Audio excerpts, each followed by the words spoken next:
দুডাল পাইপেৰে এৰাতিত প্ৰায় 50 লাখ টকা উপাৰ্জন। ব্যৱসায়ৰ বিষয়ে জানিলে আচৰিত হ'ব আপুনি। ভাবিবলৈ বাধ্য হ'ব, অসমতো ইমান স্মাৰ্ট মানুহ আছেনে?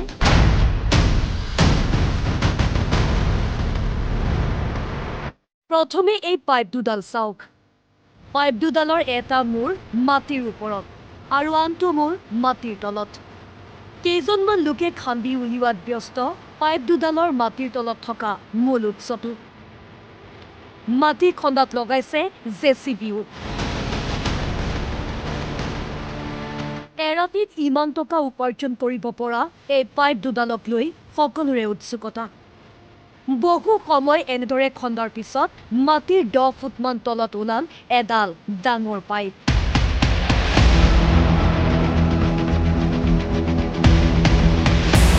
সৰু পাইপ দুডাল এই ডাঙৰ পাইপডালত সংযুক্ত হৈ আছে।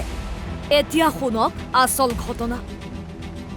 এই যে ডাঙৰ পাইপডাল দেখিছে, এইডাল অইল ইণ্ডিয়া লিমিটেডৰ খাৰুৱা তেল পৰিবাহী পাইপ।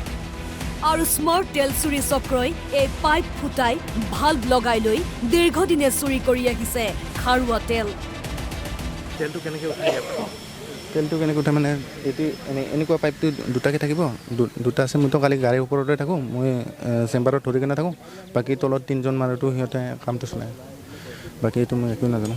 চাওক, হাই প্ৰেছাৰ লাইনটো মানে তেওঁলোকৰ কিছুমান টেকনিচিয়ান আছে। আমি জনামতে সেইকেইটা মানে হয়তো তেনেকুৱা এইবিলাকত এক্সপাৰ্ট হ'ব চাগে।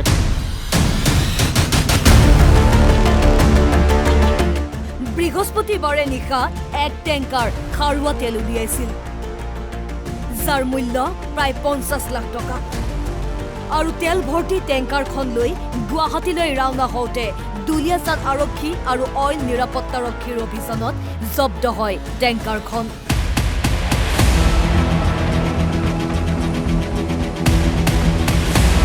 আৰু টেংকাৰখনৰ চালক বেঞ্জামিন মাৰাকক আটক কৰাৰ পিছত চালকৰ স্বীকাৰোক্তিৰ ভিত্তিত দুলীয়াজানৰ ভাদৈ চাৰিআলিৰ 2 নম্বৰ চপাতলি অঞ্চলত অইল ইণ্ডিয়াৰ পাইপ ফুটা কৰি তেল চুৰিৰ এই ঘটনা পোহৰলৈ আহে।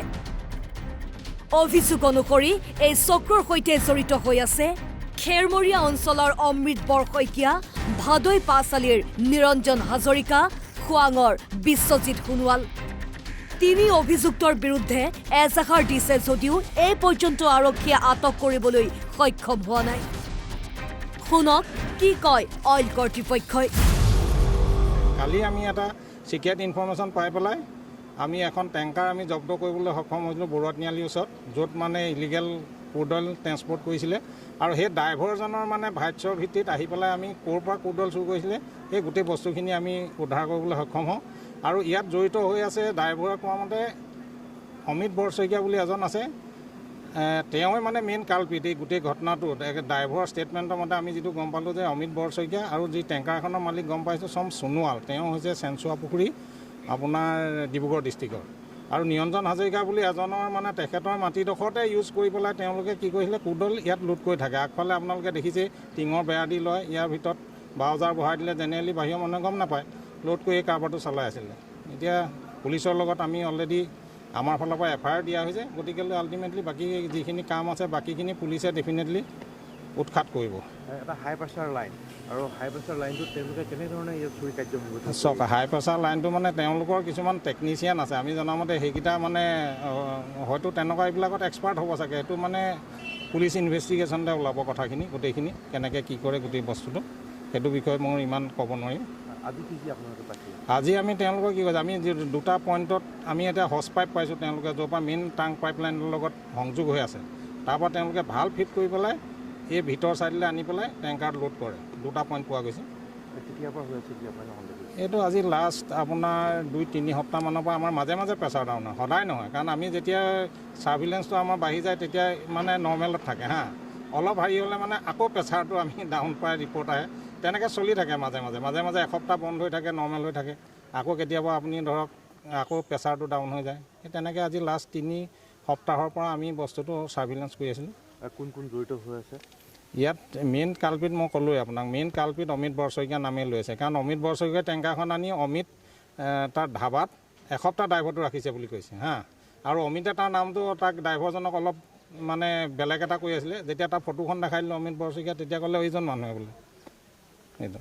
আৰু এই মাটিডোখৰ মালিক নিৰঞ্জন হাজৰিকা, যিজনে মানে এই কাৰবাৰটো চলাই আছে ইয়াত। তেওঁ ডেফিনেটলি জড়িত থাকিব। তেওঁৰ মাটিত নহ'লে মোৰ ঘৰৰ মাটিত মই কিবা বেয়া কাম কৰিবলৈ এলাউটো নকৰোঁ মই ডেফিনেটলি। এতিয়ালৈকে অকল ড্ৰাইভাৰজনকে আটক কৰিছে পুলিচে, আৰু বেলেগক হয়তো ইয়াৰ এনকুৱাৰী পাছতে তেওঁলোকে একশ্যন ল'ব।